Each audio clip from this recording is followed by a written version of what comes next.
All right, so hopefully we're up to speed here. Again, I'm Steve Thatcher, training and demo specialist with a digital advisory here at Bekaert. Very excited to be here today to talk to you about Alteryx. Alteryx is a game changer. If you are working with multiple data sources and performing multiple ETL preparation steps to prepare your data for analysis and for visualization into your visualization tools, Alteryx is a fantastic tool to help you with that automation. Game changer. We will start today in PowerPoint before going into the actual designer tool to be able to demonstrate the actual tool itself, Alteryx. So we will work through this agenda here. We'll talk about the Alteryx architecture, again, starting in PowerPoint, few slides, go into demonstration for the bulk of our time here today. We will talk about the architecture, the designer environment, talk about what it means to have a workflow development. So we'll build data workflows to help us prepare our data for visualization. We'll talk about the options for reporting and visualization. So once we have our workflow done and we've prepared our data, we can go out to external tools. We'll talk about an embedded internal reporting and visualization tool within Alteryx. And time permitting, we'll just introduce the portal or the Alteryx Intelligence Suite in the cloud and the data insights options. So we'll spend time today on in the Alteryx Designer tool working on that. Today is a CPE course. So with that, we're going to have a few poll questions. We have 4 in total. We'll get the bulk of those out before we go into the demonstration. So I think we'll start with the first poll question of today. How many data sources are available to you at your organization, right? Could be many, right? 0 to 10. I'd be shocked to find out if it was 0, right?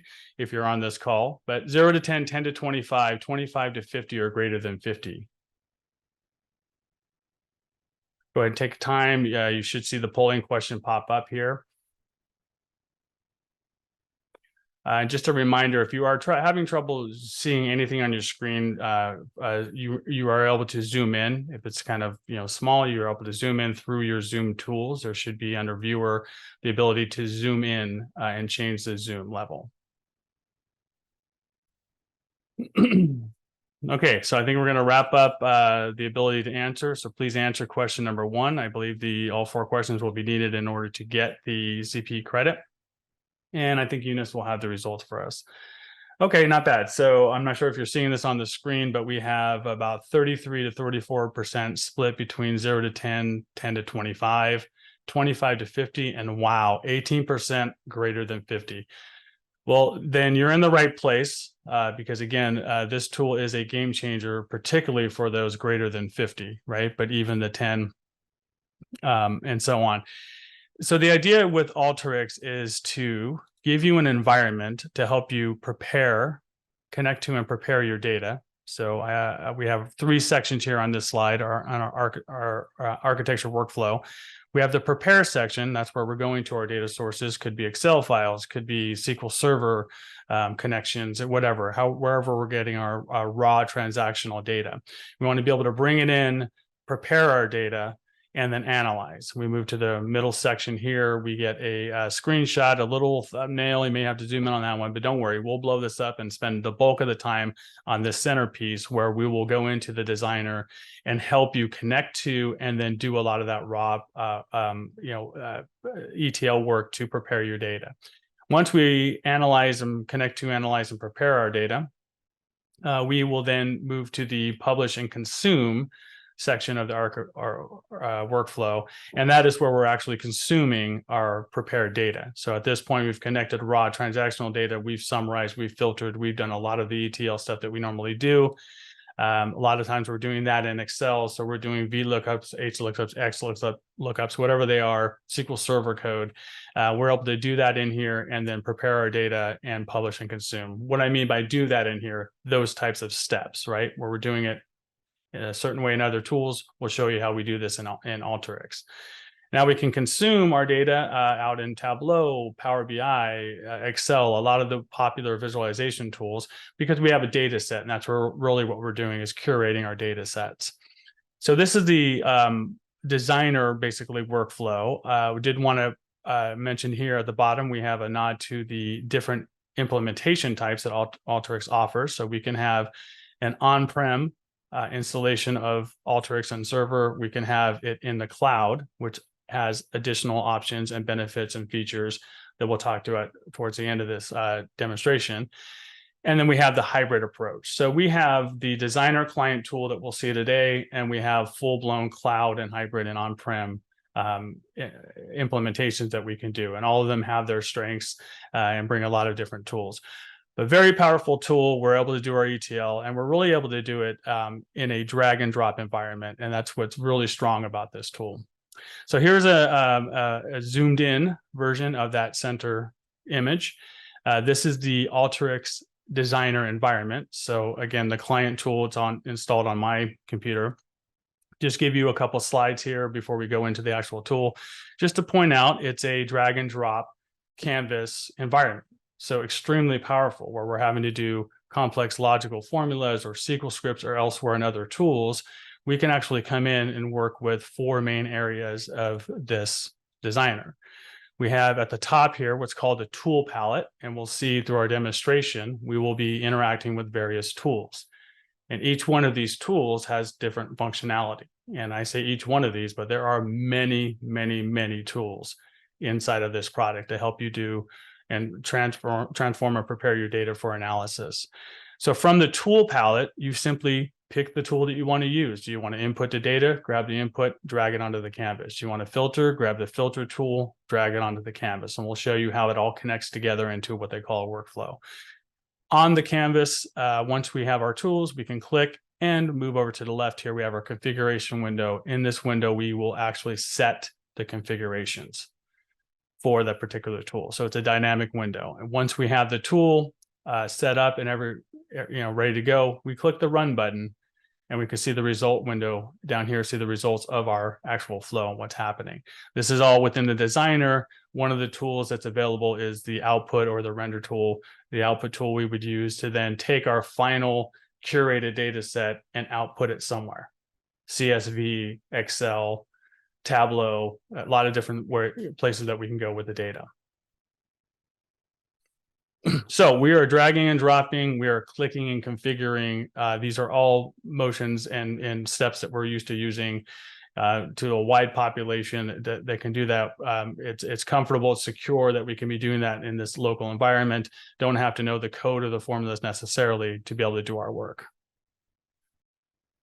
So just another slide here. This is showing a little bit more of an advanced. Again, if you need to zoom in here, and when we go into the tool, again, just use the zoom at the top for out of the zoom tools. You should have a zoom option if you do need to zoom in. But again, we're just populating our previous slide with an actual screenshot of a flow. And what we're looking at here is, again, the tools here at the top. We've now dragged several tools here. And if this is an indication, well, this is an indication that we can get pretty advanced and pretty complex with what we're calling our data flow. We'll see today that we'll connect to data and we'll work basically one of these paths.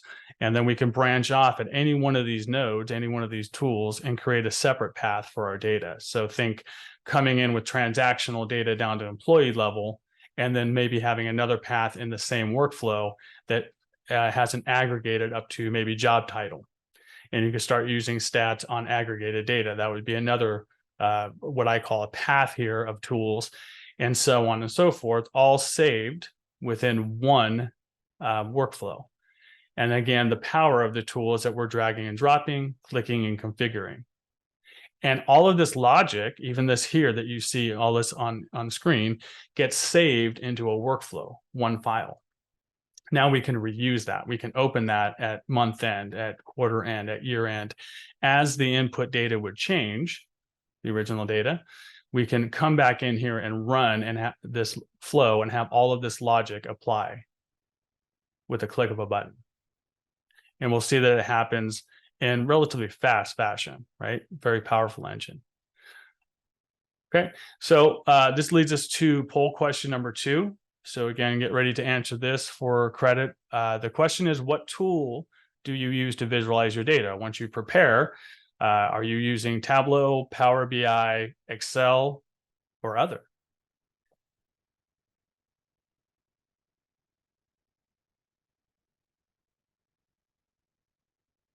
Okay, not surprisingly, if we can see these results on the polling question, we have 66% are using Excel, okay, to visualize our data, where we have 10% on Power or Tableau, 17% on Power BI, and 7% with other, okay. All right, so if you want to visualize your data, chances are you're probably doing a lot of your ETL and prep work inside of that. Inside of Excel as well. So now let's start to show you the power of this tool and how it can help you do a lot of the preparation that you can do, because you can always take it out into Excel and create actually Excel models or Excel data points that you can put into other visualization tools. All right, so to that point, again, we have external tools that we can use. Let's see, my pointer's gone. That's fine. We have external tools, Excel, CSV, Tableau, etc. But Alteryx does have a native reporting engine in it, and we will take a look at a couple of their visualizations. Now, it's nothing like, of course, a reporting tool that is dedicated just to visualization, right? However, it does give you options. As we see here at the bottom, we have a reporting tab that has particular tools geared towards rendering your prepared workflow that you just built in, say, maybe a table or a pie chart or a different type of chart. So we'll take a look at that as well. So if you want to see what something looks like in a Power or a particular chart type, you have that option within the tool. All right. Okay, I think this will be the poll question number 3. We'll get this as 3 out of 4. This will be the last one before we go in and do the demo. How many hours, I guess, I'm guessing where this is going to go with this crowd, right? How many hours a week do you use Excel? 0 to 2, 2 to 6, 6 to 10, or greater than 10?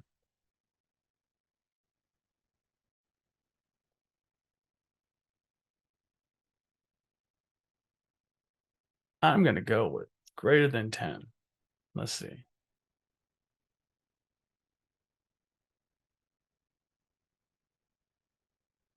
Okay, go ahead and get your answer in on that. How many hours a week? 0 to 2, greater than 10.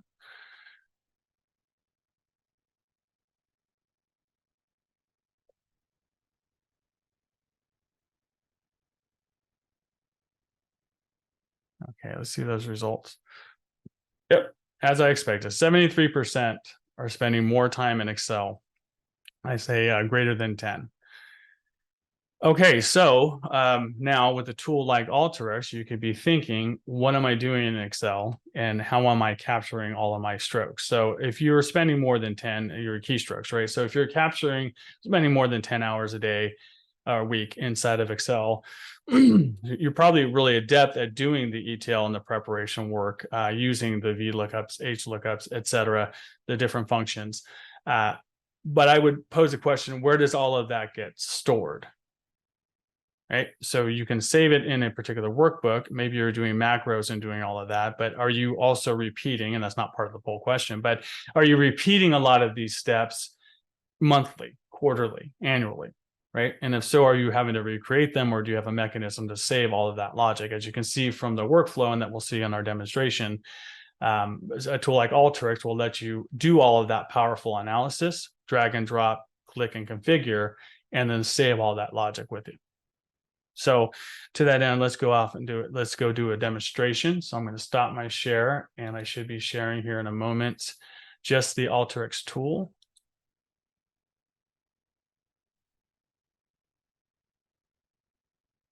Okay, just give me a moment.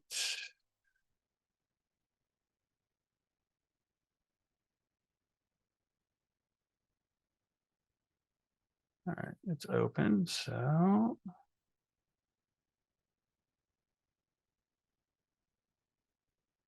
all right, let me see.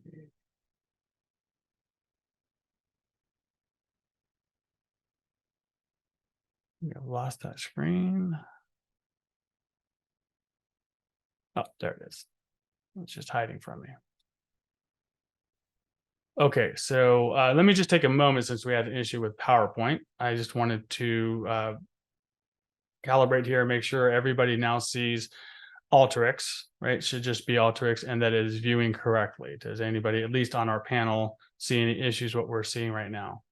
Looks good. Okay, I appreciate it. Thank you. And that's Michael Barber, who's helping out here. He's one of our resident experts with Tableau and really all things data. Thank you. I see the thumbs up too. I forgot we have that reaction. Okay, great. I just want to make sure before I go off on a long, lengthy script and somebody halfway through is going, I can't see anything. All right, great. So now this should start to look a little bit familiar to you guys. This is the Alteryx Designer, familiar at least from from the slides that we were just seeing. We see that we have, let me click on this here. We have our tool, again, our tool palette here at the very top, our canvas here in the middle. Once we have our tools, we have our configuration window that we see will change. Right now we're on the canvas, so we see the settings for the canvas. You can change the display and the look. Now, once you have your flow, your tool set up, you run here at the upper right-hand corner. And once you run it, you should see the results here at the bottom. And then you can put an output at the very end to take this out once it's done and curated. So let's say, for example, we want to input the data. Now, we have a bunch of different tabs here, right? They just seem to go on and on. In fact, I have an arrow here to keep showing you all the different tabs. Each one of these has multiple, in some cases, a lot of different tools, just to kind of give you the breadth of number of tools that we have available. So many things you guys can do in here, grouped together by these tabs: predictive, A/B testing, time series, et cetera, et cetera. Now, that's a lot to take in at once, and there's probably a normal set of things that we commonly do to a data set, right? We're always connecting to. Well, there's a tool for that. We're always filtering, selecting, maybe removing columns, changing data types, et cetera, et cetera. These are some of the more common things that we might do with a data set on a regular basis. And so what Alteryx has recognized is that this can be daunting to see all of these tools. So they give you a favorites toolbar where they'll repeat some of the ones that are out here in their respective color-coded grouping. They'll repeat them here on the favorites panel. And so we'll take things like inputting the data. That's where we'll connect, and then we'll come in and we'll filter the data out, or we'll add a formula, and we'll do a select, and we'll have a couple of things that we'll do. So let's just get started with dragging the input. Okay. Now you see the configuration window changes. I am clicked on here. I have my icon, and I have what's called an anchor here to the right. We're going to go from left to right, top to bottom with our flows or our paths. So when I click here, I just have an output, and we'll see what that means in just a moment. This is an input. I'll connect. So I'm going to set up I'll set up a connection. I can go out to an existing file on my desktop, which I did at one point. So now I have them already here as fast links. So I'm going to connect to the top 48 cities, or salaries by 48 cities. I'm going to select the default sheet 1. And now we can see here on the left, before I've even run this, I can see a preview of the data. I can see that I have employee name, job title, city, several different columns here, including this column called file name. Now, we have one tool. I'll just come over here and run this just to clear out this error here. So we have a full set of error and warnings that will be set up to help you if you're configure, if you're having any issues, if you're missing an input, et cetera. But I've just gone ahead and run this simple connect to the data and show me the data. And we can see that ran in about 2 seconds. And that could be even a lag just because I'm on the Zoom and the system. I'm not sure. A lot of times it comes down to 1 second or under a second. I've now ran the data. I've dragged a tool out. I've configured it. I've seen the preview, and I can see the data down here. Right now, I can just come in here and just do an output and just take it to a PDF or an Excel file or CSV. But we know from our previous slides, there's a lot we can do inside of this tool. So one thing we commonly will do is we'll come in and kind of clean up our initial set. So I'm going to drag a select tool here onto the canvas, and now we can see I'm starting to join these tools together in the first path up here, right? Left to right on the very top. The select tool is set up to allow you to do some common things that you would do on an initial pool of data. We can change the column type from string to, characters, bytes, double, et cetera. We can also rename the column name here. We can add a description. And we also can, in the case of our, I'll click here on the output here for a second. In the case of our file name column that we don't want to see, we'll go ahead and use the select tool to remove that. Right now, I'm going to run since I've changed configurations. And that select tool now has an input and an output, right? Because now it's to the right of another tool. In 2.4 seconds, it's gone in, it's removed that column. And we now have an input and an output, meaning we have the original data set on the left-hand side coming into this tool. That tool then takes that data set, configures it, and then does something with the output, and then gives us the output, which in this case is the same columns, but removes that last file name column, right? So kind of down in the weeds on a particular tool, because I just wanted to show you initially all the different things you can do with the tool. The additional steps that we'll take here and the rest for our demo will work similarly, right? We'll have our canvas, we'll take our tool onto it. We will then configure our tool and do something with it. So we've now brought in our full data set. We've done something with that data set. We've removed a column. But notice if you interact with these different anchors, you still get back to the original data. So it's not going away, right? Like with the spreadsheet, you're not taking that away, saving it, and then have to go back to another file for the original data. Everything is still being stored inside of what we're calling this flow. I'm on one tab here. We can have multiple workflows. You can see I have multiple tabs open. All of this logic is getting saved inside of this flow. Okay, so including the original and the after effects. So we're not having to limit ourselves to just one section of data. And we'll see later, we can branch off of this and start a whole nother path here, continue editing this file and still take the original data source and do something else with it. Maybe we have another look and an output that we're going to want that's going to need to have that file name in it. We can have 2 different outputs or more onto our flow, and it'll let us work with our data. Okay, and if we take away a column, we may want to add a column in. So let's look at our data here. We have total pay and benefits in this far right column. Again, if you're having an issue, try zooming in using your zoom settings. We can see a total pay and benefits down to the employee level, right? Let's do a what if scenario and add a formula in for a forecast. Let's take our total pay and benefits and see what it looks like if they grow by 5%, maybe in a year.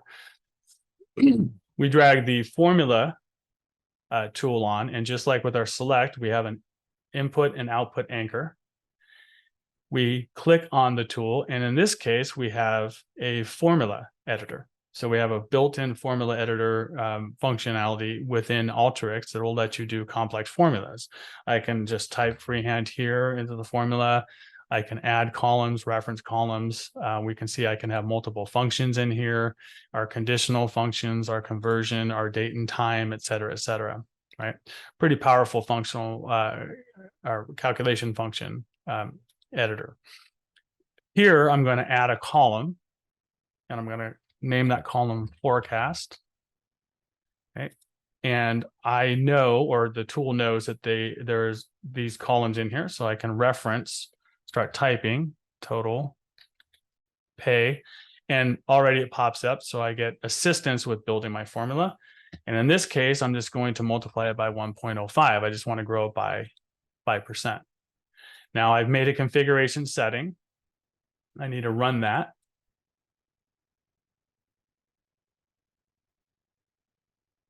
Okay. In 2.1 seconds, it's processed all of that. It gives me my results and my steps down here to help me troubleshoot, right? If there are any issues or errors or warnings. Doesn't look like there were. So now I have the original data set coming in, total pay and benefits. And then I have the output, a forecast column. Okay. These prep steps are pretty basic, I would say, right? We're just simply selecting columns, maybe changing a data type and adding. But again, we're dragging and dropping, clicking and configuring. We are doing this inside of one flow that can be saved. We're doing this logic one time. So we now have a forecast column. We can see that, well, it could be cleaned up a little bit. So we can go back into that tool. We're not done with just that one run. We can come back in at any time and change, in this case, to a fixed decimal, and maybe take it down to 2 places. I change my configuration, I run my flow, and just like that,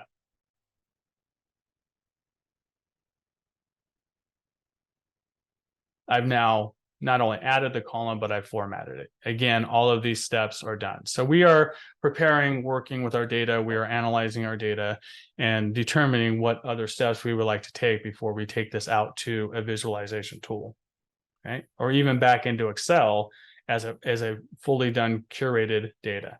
Again, we want to prepare all of these steps again at the end of the month, the quarter, the year. We simply open the new workflow. It gets saved as its own workflow, its own asset. We open that back up, we click run, and if our input data has changed, right, our source data, our transactional data, it will then be processed with all of these tools and then output it accordingly. Right. Something else we might want to do, just to kind of keep drilling home the workflow, is do a filter. So now this filter tool has not only an input, but it has 2 output anchors. And in this case, it's a filter, so it's a true and a false. So we will now see a data set that meets the true condition of our filter and our false. So if we look at our data, now we have a city column. So I can put on a filter, let's say, to keep it simple, just show me the records for Los Angeles and Albuquerque, right? I can click on that tool. I'll come down to custom and I'll say, or type in city, and I'll click in. Oh, I said city and Siri's starting to answer me. Los Angeles.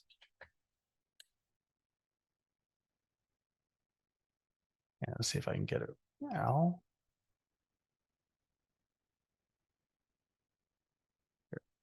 Okay.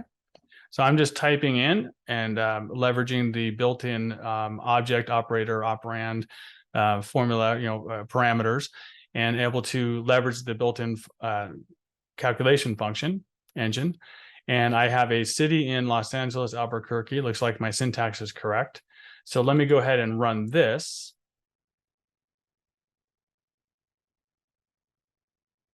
And what I have are my 48 records coming in here with the forecast column. Now I have a true and a false, and we can see that we have a different number of records, right? And if you think of the filter logic, we have the data set that shows you that matches the filter, in this case, Albuquerque and Los Angeles records.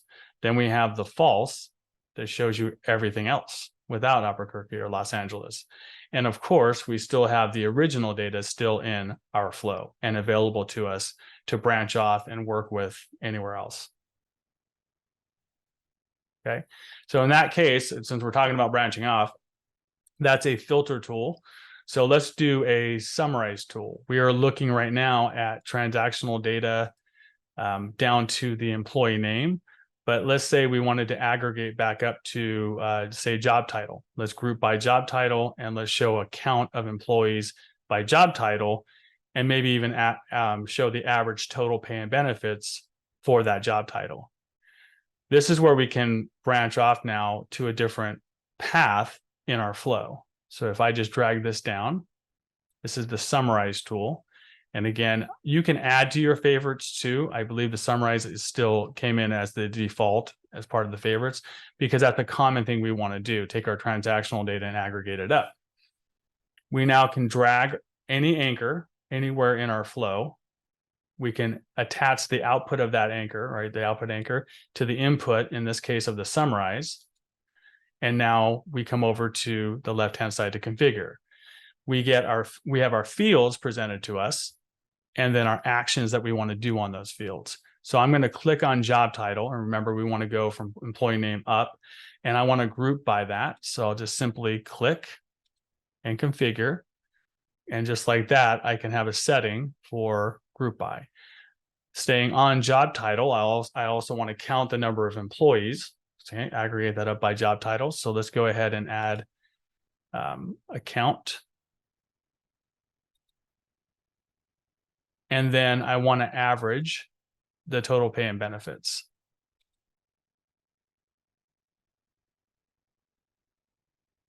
All right, so I am setting up and configuring by dragging and dropping and clicking and configuring the summarize tool. I can now run that.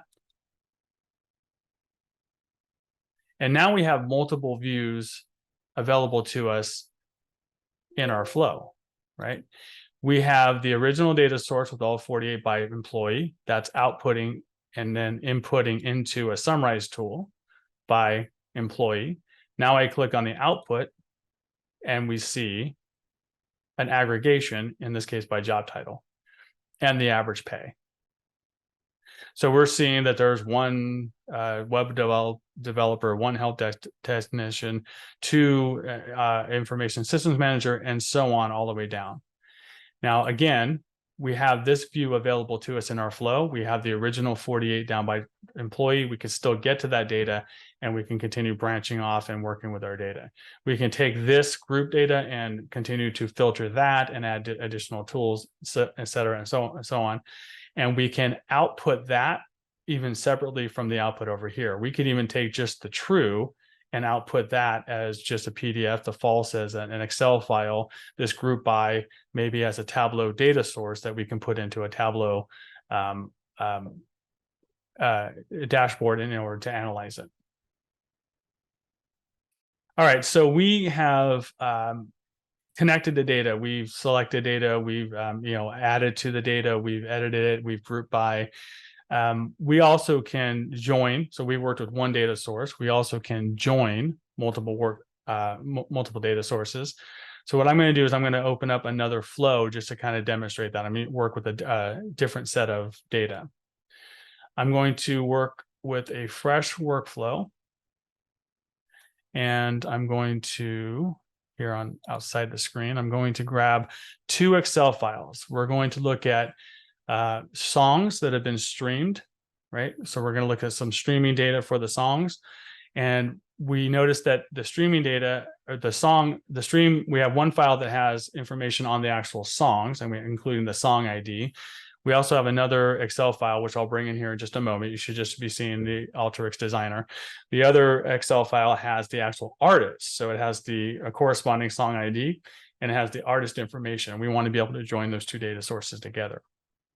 So I'm going to drag them straight out of File Explorer onto the canvas. I have two Excel files. So for the first one, just like we did earlier, we're just going to take it, the defaults, the first tab is fine, the first worksheet. And for the second one, which is the artist information, we have one sheet, and we're going to go ahead and bring that in as well. We can rearrange these. So now we have two data sources, and I just dragged Excel files, and it knew that when I was dragging those onto the canvas, it recognizes that we really needed input data tools. And so we have those now. We can click on them independently. We can see, okay, yeah, we have artist information here, song ID and artist information. We have streaming data over here.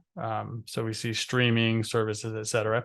Now we can see that we have some data here that looks, we really don't need rows 1, 2, 3, or 4. So we have options on our input to clean up our data, even just from the first step in our flow. So I'm going to come down and say, let's start this in row 5. Oh, I think I need to come in here and refresh that. Yeah. Right. Okay. Well, I guess it refreshed when I clicked off of it. All right. So now our streaming data, I got rid of that stuff that we didn't need in the first 4 rows. And we have our transaction, our song ID, and our streaming information continuing on. So streaming information, artist, we want to be able to join these two data sets. Now, I do know this data in particular, I need to do one thing that has nothing to do with the join step, but I know this particular worksheet, I need to just come in here and change one of the values to double. I just know I need to do that. So just give me a second and I'll go ahead and run that, because we're going to join on that song ID. So we need to have things be similar. Okay. Now I can come up to, I'm on the favorites tab, but again, if I didn't see it here, I can go, in this case, we have a whole join tab with other types of joins and units and stuff that we can do. But I just want to do a straightforward join in that I want to take the streaming data into the left input. Now we see our tool has 5 total anchors, right? We have a left and a right for the input, and then we have a left, right, and an inner join, just a J, for our output anchors. Let's take our streaming data and put that into our left side. Let's take our song data and put it, or artist data, and put it into the right side, right? Now notice we do have the Venn diagrams here, right, that are showing us what we're going to see. So we know that we'll get the left, right, and join, but we have all of that available to us. So if I run this,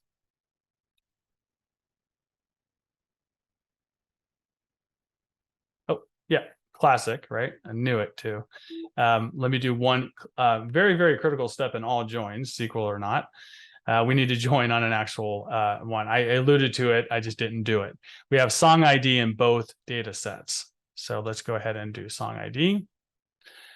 Now notice we got that error that says, well, there's no field selected for the join. Right away, boom, right? It gives you an idea as to what's not working. So I'll go ahead and run this now, and we should have a clean bill of health. A little bit of warnings on doubles versus join. We're not going to worry about that. We are joined, and that we can see all of the data coming in from the left side, which is the streaming data. We can see all the data coming in from the right side, which is, if I click in the right place, the artist data. And then we have the output, which is the left, the right, and then we have our inner join, right? We have our combined data set. Now, this is definitely not a venue for, and nor do we have time to go through the whole theory of how to join, the best practice, et cetera, et cetera. Just demonstrating the fact that we have a tool that will let you do something that is, for a lot of people, is done through SQL or something more advanced. That we don't have that knowledge and that or know how to do that, or maybe we do, but we just don't have that access in our role at our organization, that they felt comfortable giving us that access back to SQL Server or some other data. We don't need it. We can just drag and drop here with our data sources. Okay, so now we have our data, we have our streaming information, we have our artist information, and we can continue working on with our data, with our combined data source. So just real basic, we see our artist is not sorted. So let's just go ahead and drag a sort down here on our inner join. And let's just go ahead and sort artist ascending. Okay, artist ascending. We have other options, but we'll just leave it ascending, right? No, I guess descending is our other option. Okay, I'm going to make sure that went through. Yep. Okay, and we'll go ahead and run. And we'll see that our artist column now is on the output anchor here. We'll see that the artist is now sorted. Okay, just pointing out that we can bring in our data. Now we can continue to curate that, go and do our export, or branch off and create other paths, you know, for other outputs, et cetera, that we want to look at. Okay, all of that data is stored. Not only that data, but the metadata and some tools that are available to help you with understanding the models. Maybe you open this up 6 months from now and go, well, what was I doing again?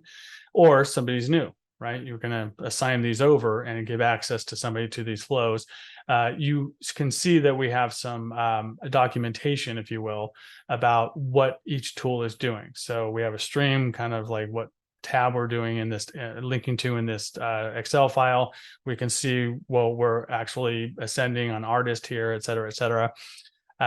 This is a developer tool, and that we have tools to help you build these. Now, I showed a screenshot earlier where we had titles and color-coded text boxes and messages. Even on my one over here, you might have noticed on my workflow, I had this text down here just for me to have notes, because I need these. In fact, we'll do this right now. I wanted to put these paths in here because we're going to export out to Excel. Right. So a very dynamic, developer-oriented environment, but then again, the power of dragging and dropping, clicking and configuring. I know I keep repeating that, but that's the power. And all of this logic, as complex as we need to get, will be saved into one file that we can then reuse over time, right? Okay, so on that note, then let's go ahead and show what an output would look like. Okay, let's just simply take our aggregated data, our summarized data. This is the count and average total pay and benefits by job title. And we drag tools, we have an output tool, right? And so now we'll drag this, and surprise, surprise, right? We have a window here for us to configure. Now we can set up a connection to a lot of different sources, and then just again a nod to the flexibility that we can export this out to. But for simplicity here, we're just going to do our trusted Excel file. So I'm going to click here real quick on my notes. I'm going to just grab this text only because I don't want to have to type all this. Live settings, I know I'll miss a comma or a parenthesis or something. All right, so I'm going to click on the output tool, and just in a crude fashion, right, I'll just have my path. And again, there's automation and ways to help set this up for you for the output. But nonetheless, I'm just saying simply take this out to my desktop, right? And just name it workflow output Excel and sheet 1. But you can see that I can type into this, right? So I can edit this, call the sheet whatever I want, kind of customize my path and my at least the name and the name of the sheet and such for the data. Okay, so I will run this. Okay. And we can see down here, if you can, you may need to zoom in, but one of the lines here for the results is output data 39 records were written to, and then there's the path that I put. If the path was incorrect, it would have thrown an error or a warning or something, right? So I know that I can come out to my desktop.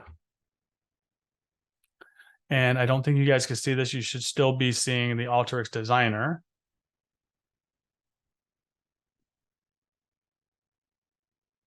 And I know in an earlier flow of this, I was able to just drag this into the screen. So I can't do that here, but let's see if I can maybe just share. And this doesn't work. It's just the 3 columns inside of Excel. But let me come off of this.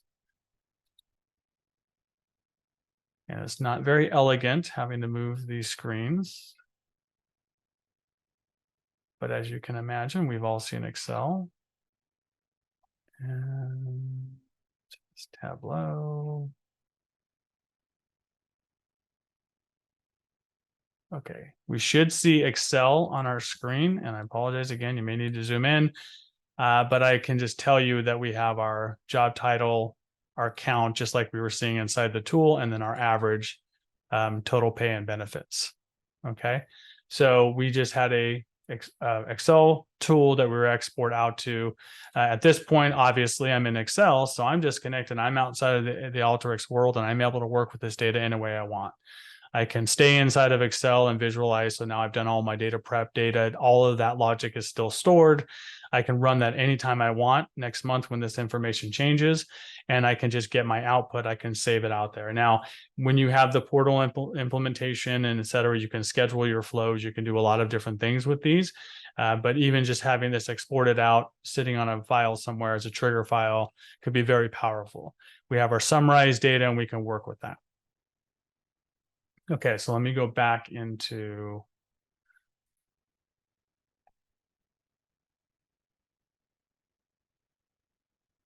Alteryx. We should see Alteryx right now, right? Okay, good. And again, we clicked on, thank you for the thumbs up there. We have now clicked on workflow. Again, back into the output, and we're able to configure that. Now we saw that in Excel. So again, powerful. We had our aggregated data. You can have that stored.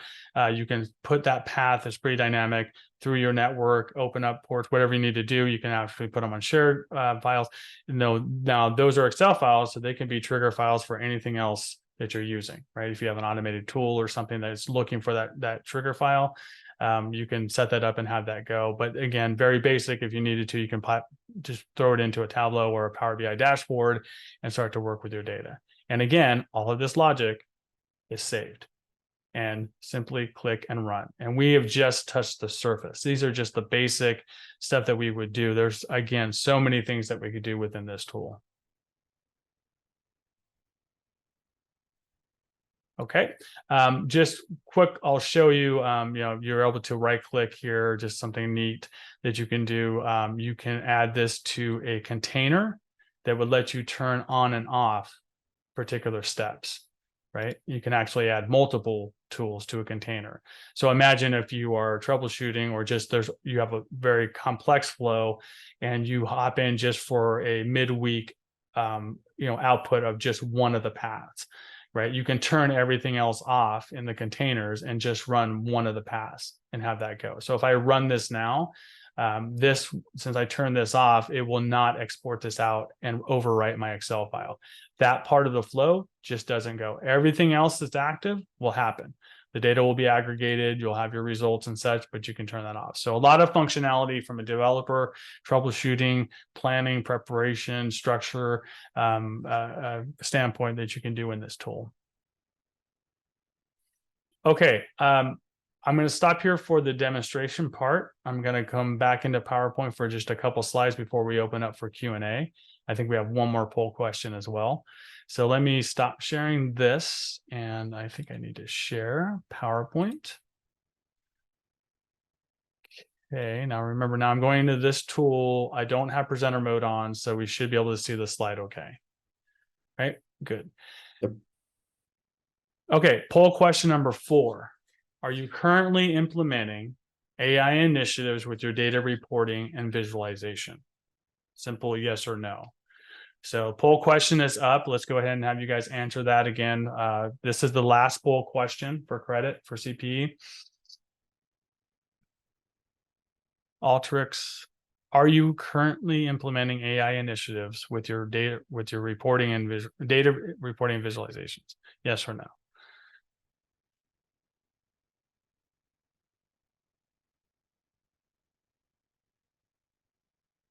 Okay, good. Give you another few seconds to answer that.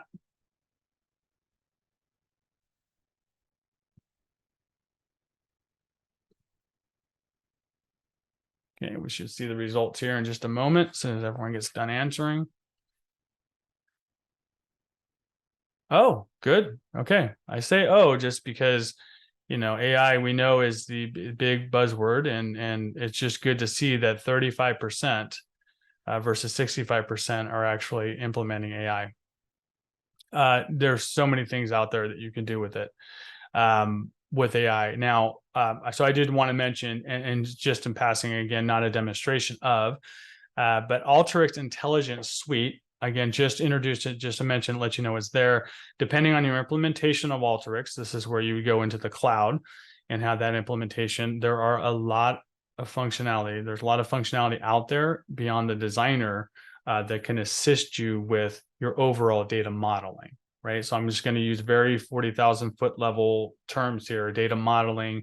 If your data scientists are coming in and having different types of model, prescriptive, descriptive, whatever the models are, there are tools within the Alteryx Intelligence Suite that will allow you to leverage automated machine learning. I know these are just buzzwords, right? But think about the automated machine learning to assist you with getting your models up and running, doing a lot of the automation to analyze your data, trends, et cetera, to help you script your different data models. So just wanted to point out that this information is out there, or that these tools and this functionality is out there. They're very forward thinking with Alteryx about how to shape data, how to make it easier to analyze and work with your data. And the Alteryx Intelligence Suite offer a lot of that functionality to assist with that. So really you're able to source data just about anywhere, from anywhere, including unstructured data, PDF documents, text and images. Really go out and kind of scrape your world of data sources to be able to help build these models. Feature engineering, so you can perform your topic modeling, sentiment analysis, a lot of different things that you might want to do with your data. Very forward thinking, higher end things to do with it. They're there, they are fully supporting that initiative and are really back behind it. They couple that with their AI, hence the poll question. AI, they have automated data insights, and a code name for that is Aiden. and AI, right? So there's your nod to AI. Again, this tool can take your, within the cloud, can help you quickly identify insights with your data. So imagine the flows that we were just building. We do all this information. Now we can analyze that, leverage the power of AI, look at data trends, keywords, the metadata of your data, and help identify quick insights and help you craft stories around your data, which is really what we're trying to see. What happened, what might happen, what was the root cause, that kind of stuff, right? So you start working with these models, right? The algorithms start generating and working, and they start kicking out common themes, trends, stories, et cetera, to help you analyze your data. So this is just a screenshot. Again, not enough time to do a demonstration of this, but as you can see, gross profit decreased 2.56 from total. This was a change of such and such from so and so. And then you can start to get suggestions of maybe why that happened. The most likely causes of change for gross profit were Australia, Hoodle Group, et cetera, et cetera. So again, going into your data and saying, okay, most likely here are the root causes. And then it gets better over time as the models work and the algorithms work.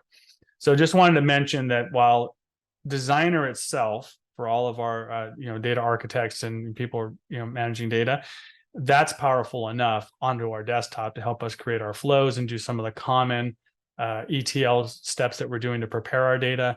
Now you take that and take it out into the AI world and automated machine learning, and it's just a very, very powerful stack to help you with your data analysis needs. Okay, so wow, right? Apologize for any of the glitches initially with the PowerPoint, but hopefully everybody was able to get on board and synchronize with the demonstration. These are always tough to do when you have to do with route browsers and screens, et cetera, et cetera. But thank you so much for taking the time to come to the session out of your busy day to see your session. I would like to open up for 5 minutes for Q&A. I know that we've had a lot of things happen in the chat. I have an incredible team of moderators that are just wow, over the top. Thank you guys for helping with this. They've been monitoring the chat. You've heard Michael come in occasionally. So let's open it for a few questions, and Michael can definitely assist with this if needed.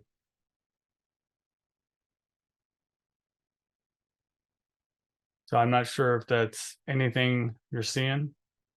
So I know there's one here mentioning, do we have any clients that use this for accounting, like month-end closing for accounting?